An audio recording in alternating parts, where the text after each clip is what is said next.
Marjanovic, he's 7'3", 290 pounds, a very big man. And the flush from the chimney of Kostelak.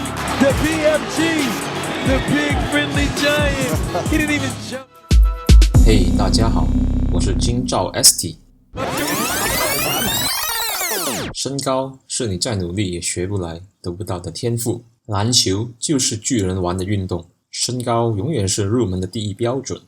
如果 A 球员和 B 球员拥有一样的篮球才华、运动能力，但是 B 球员比 A 球员高，那么在几乎所有的教练中都会优先考虑 B 球员。那在常人如林的 NBA 里，你可能会问，每位球员都是身高2米吗？有没有低于6尺的矮个子？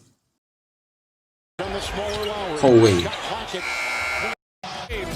前锋、中锋，谁的投篮比较准？矮个子一定是三分高手吗？身高越高，罚球投篮就越差。身高越高，盖帽能力就越强。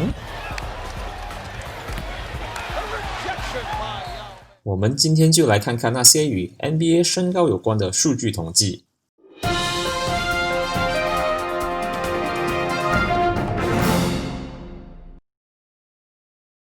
NBA 74年历史长河里，球员平均身高可以分为4个阶段。第一个阶段，急速增长期 ，NBA 刚开始的10年，平均身高从6尺2寸攀升到6尺5寸。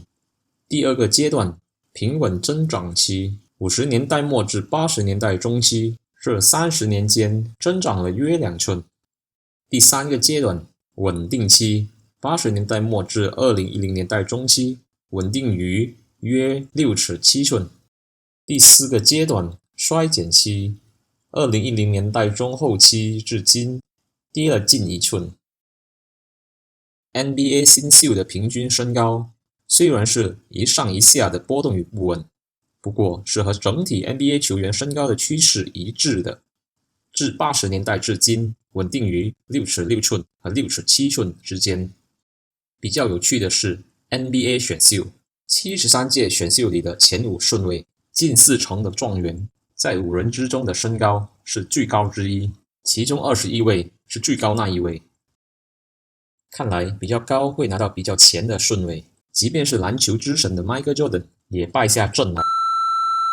当我们把球员分为美国球员和国际球员，有明显的2点：一，美国球员的平均身高直接降了近1寸，均值约6尺6寸；二，国际球员的平均身高自80年代的高峰近7尺，90年代的6尺11寸，一直往下跌到这个世纪的6尺9寸，但是还是比同期的美国球员平均身高高了至少3寸。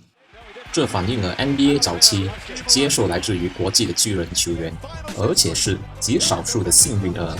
只有在1986年以后，也就是 NBA 首次在一个赛季中拥有超过10位国际球员后，才呈指数增长。近年来更是达到超过100位国际球员，差不多占全 NBA 球员的1/4左右。国际球员已经是 NBA 大家庭的一份子了。如果把身高分为6组，一为小个子组，也就是6尺或6尺以下；二为巨人组，7尺以上；剩余的每3寸为一组，共4组，小、矮、中、高、长、巨。不看 NBA 初期那5年，巨人组和小个子组的需求每一年其实是大同小异的。常人和高个子2组的需求自60年代末至2000年代中期，都是比起同期的中矮个子2组增长来的要高。常人和高个子2组的需求分别于70年代末和80年代末首次超越中矮个子2组。不过2000年代末开始，尤其是2010年后更明显的，常人组呈下滑趋势，而中个子呈上升趋势。这个是小球时代的崛起。把球员总数换成身高范围分布图来看，会更加容易看出80年代中期至2010年代中期这30年里，常人组的得宠和中个子的失宠，在2000年后出现了反弹现象，仿佛地 NBA 又回到了80年代以前，占大多数的是中高个子身高的球员，平均身高按篮球位置基本上从1号位至5号位都是由矮至高排列，每号位置之间都是相差约2寸左右。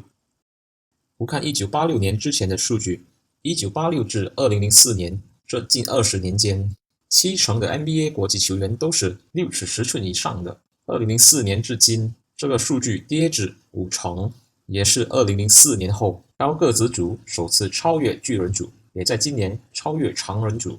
整体来说，6尺7寸至7尺的国际球员比较吃香，既然50%至70%都是6尺10寸以上，自然而然的，随着逐年人数的增加，他们在尤其是中锋这个位置的比例越来越高。近10年来，近半数的 NBA 中锋都是国际球员。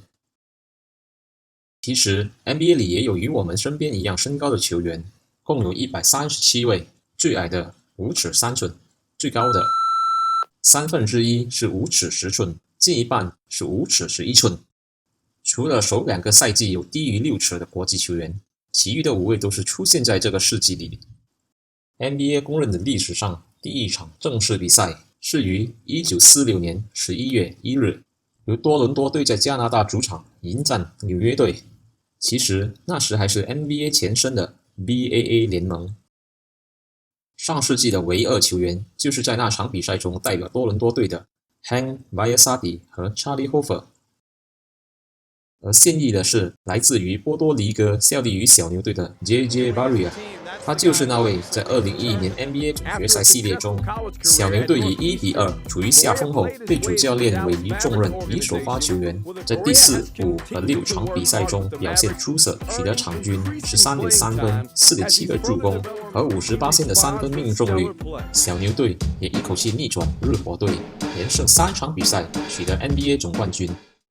篮球除了身高，离不开谈体重。高重比，身高体重的比例，就是简单的身高除以体重。看高重比，可以同时看到 NBA 这些年来的身高与体重的变化。体重控制对于运动员来说是非常重要的，不同的运动会有不同的体重倾向。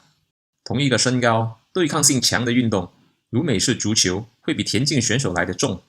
就拿字母哥来做例子，字母哥2013年刚出江湖时，身高6尺9寸，体重196磅 ，BMI 是21。今年他6尺11寸，体重242磅 ，BMI 是24.7。21和24.7都是在 BMI 的健康指数里，但可以一目了然地看出 BMI 指数较高的字母哥是比刚出道的时候肌肉结实健硕了很多。如果是高重比，2013年偏瘦的字母哥是 0.41，2020年健硕的他是 0.34。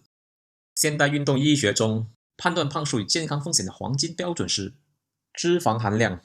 手头上只有球员身高体重的数据，没有他们的脂肪含量，唯有用 BMI 来做高重比的参考。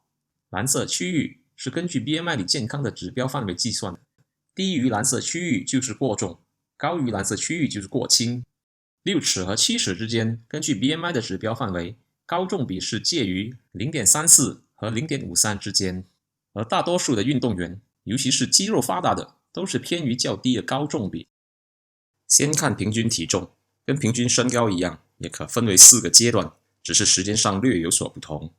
首22年的增长期，攀升了30磅至205磅；66年至79年的微衰减期，跌了2磅。然后是维持33年的增长期，攀升20磅至2012年的223磅。近8年来，呈线性衰减的趋势，跌了8磅至215磅。再看平均高重比图，很明显的，自80年代中期，在身高不变而体重增长的前提下，球员的体型越来越健硕，而身体运动能力越来越佳。这也代表比赛对抗强度越来越高，而身体素质的要求越来越高，呈正比。2010年代初开始，平均高重比呈反弹越来越高。为什么呢？是的，小球时代崛起后的必然现象。小球战术就是在牺牲身高、体壮、低位进攻与防守之下，以身高较矮小、快速敏捷和得分能力佳的球员为主力，增加进攻速度与节奏，来换取得分的机会，尤其是3分出手的机会。牺牲的都是身材比较高大、体格比较健硕、经常混在低位的中锋与大前锋，所以平均身高和平均体重在这时代是一起衰减的。这在细看篮球位置与高重比图里得到了证实。小球时代里变化最大的是中锋与大小前锋。